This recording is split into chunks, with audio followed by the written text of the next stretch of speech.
YCP అండతో real estate యజమానులు రెచ్చిపోతున్నారు. అధికారుల అనుమతులు లేకుండానే భూములు చదును చేస్తూ పచ్చటి పర్యావరణాన్ని నేలమట్టం చేస్తున్నారు. శ్రీ పొట్టి శ్రీరాములు నెల్లూరు జిల్లాలో రియల్ మాఫియా పేట్రేగిపోయింది. బుచ్చి మండలం రేబాల ప్రాంతాల్లో రియల్ వ్యాపారుల భూదాహానికి ఇరిగేషన్ కాలువ ధ్వంసమైంది. 40 అడుగుల నాగమాంబపురం కాలువ కేవలం 4 అడుగుల కాలువగా మార్చేశారు.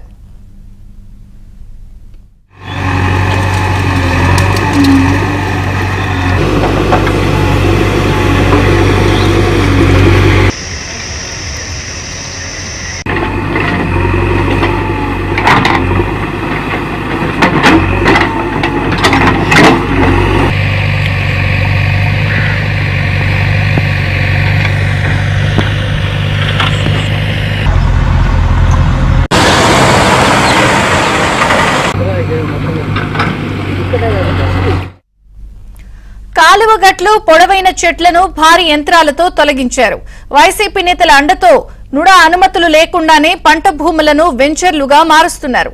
ఇరిగేషన్ అధికారులకు రైతులు వరుసగా ఫిర్యాదులు చేస్తున్నా దురాక్రమణ మాత్రం ఆగడం లేదు. ఆ కాలువపై ఆధారపడి వందల మంది రైతులు తమ భూములు సాగు చేస్తున్నారు. ఈ దురాక్రమణతో సాగునీటికి తీవ్ర కష్టాలు తప్పవంటూ రైతులు తీవ్ర ఆవేదన వ్యక్తం చేస్తున్నారు.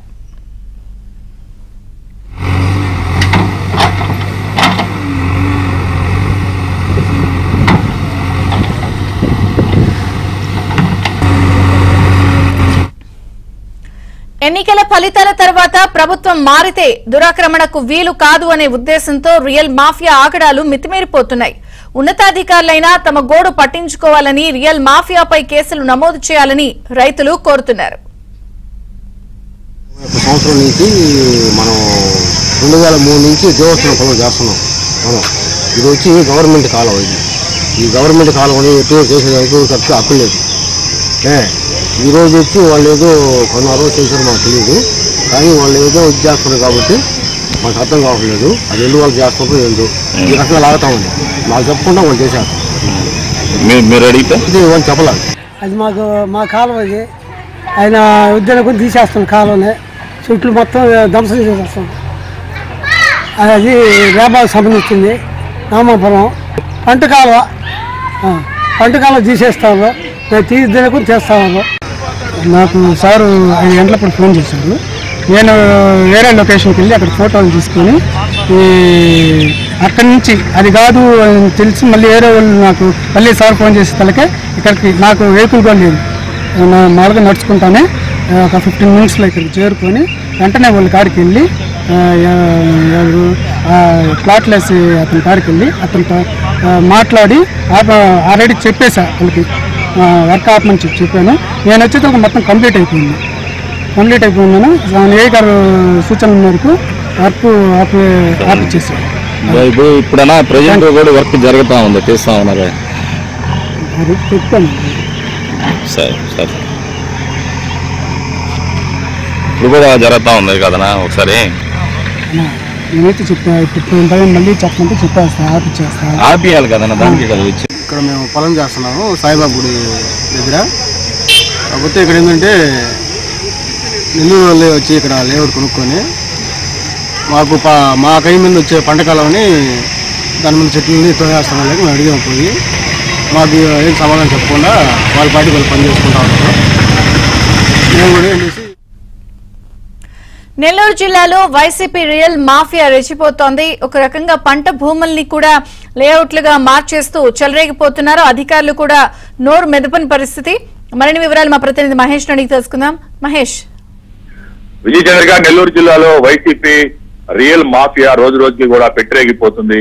ప్రధానంగా చూస్తే ఇప్పటికే పెద్ద ఎత్తున కొండలు, చెరువులు ఇవన్నీ కూడా ఆక్రమించి లేఅవుట్లు వేసినటువంటి పరిస్థితి. ప్రభుత్వ భూములు కూడా ఆక్రమించేశారు. ఎక్కడికక్కడ పెద్ద ఎత్తున దాదాపు ఈ 5 ఏళ్ల కాలంలో 100 ఎకరాలు, కోట్లాది రూపాయలు విలువ చేసే 100 ఎకరాలని రియల్ ఎస్టేట్ భూములుగా మార్చేసి సొమ్ము చేసుకోవడం జరిగింది. ప్రైవేట్ ల్యాండ్ ఒక 10 ఎకరాలు కొనడం, పక్కనే ఉన్నటువంటి ల్యాండ్లన్నీ కూడా ఆక్రమించడం, ఇదే క్రమం కొనసాగుతూ ఉంది. ప్రస్తుతం మరి ఒక 4 రోజుల్లో ఫలితాలు రాబోతున్నాయి. ఫలితాలు వచ్చినాక ఇలాంటి దురాక్రమణలు సాగే అవకాశం లేదేమో, ప్రభుత్వాలు మారితేనే ఉద్దేశంతో మరింతగా ఈ వైసీపీ మోకలు రెచ్చిపోతూ ఉన్నారు. ఇక్కడ చూస్తే బుచ్చిరెడ్డిపాలెం రేబాల సమీపంలో నాగమాంబాపురం కాలువ ఉంది. ఈ కాలువ కింద 100 ఎకరాల్లో రైతులు పంటలు పండించుకుంటూ ఉంటారు ఈ కాలువ కింద. ఈ నాగమాంబాపురం కాలువని రాత్రికి రాత్రి పట్టపగలు, రాత్రి నుంచి పట్టపగల వరకు కూడా పెద్ద ఎత్తున అక్కడ యంత్రాలు పెట్టి ఆ కాలువనంతా కూడా పూర్తి చేస్తున్నారు. ఈ నాగమాంబాపురం కాలువ వెడల్పు దాదాపు 40 అడుగులు పైగా ఉంటుంది. అయితే అక్కడ కట్టలు కరగకుండా ఆ కాలువ పొర్లు కట్టలకు అటు ఇటు తాడి చెట్లు, ఇతర వేప చెట్లు వంటి పెద్ద చెట్లు ఉన్నాయి. వాటన్నింటినీ కూడా ఎక్కడికక్కడ పెకిలించి పారేసి ఈ 40 అడుగుల కాలువని 4 అడుగులు కాలువ చేశారు. దీనిపైన రైతులు తీవ్ర ఆవేదన వ్యక్తం చేస్తున్నారు. ఈ విధంగా కాలువ పూర్తి చేసుకుంటూ పోతే తమకు సాగునీరు ఎలా అందుతుందని చెప్పి దీనిపైన ఇరిగేషన్ అధికారులు కూడా ఫిర్యాదు చేయడం జరిగింది. అయితే అధికారులు ఎవరు ఆ స్థాయికి కూడా రావటం లేదు. కొంతమంది సిబ్బంది వచ్చి వాళ్ళు ఎవరైతే అక్రమార్కులు ఉన్నారో వాళ్ళతోటి ములాఖత్ అవుతున్నారు, కొంత అవినీతి అక్రమాలు కూడా పాల్పడుతున్నారు అనే ఆరోపణలు ఉన్నాయి. మొత్తం మీద ఇరిగేషన్ అధికారులు ఇక్కడ రాకపోవటం, కాలువని ఆక్రమించేస్తున్నా పట్టించుకోకపోవటం, తీవ్ర స్థాయిలో విమర్శలు వ్యక్తం అవుతున్నాయి. రైతులందరూ ఒకటే చెప్తున్నారు, ఇంత మరీ ఘోరం ఎప్పుడు చూడలేదు, మా పొలాలు ఎలా పండించుకోవాలి, కొన్ని వందల కుటుంబాలు వీధిన పడతాయి సాగునీరు అందకపోతే అని. ప్రతి ఏడాది కూడా 2 పంటలు పండే భూములు అయ్యి అలాంటి భూములు ఈ విధంగా అనుమతులు లేకుండా అక్రమంగా లేఅవుట్లు వేస్తుంటే అధికారులు ఎందుకు పట్టించుకోరని రైతులందరూ కూడా ప్రశ్నిస్తూ ఉన్నారు.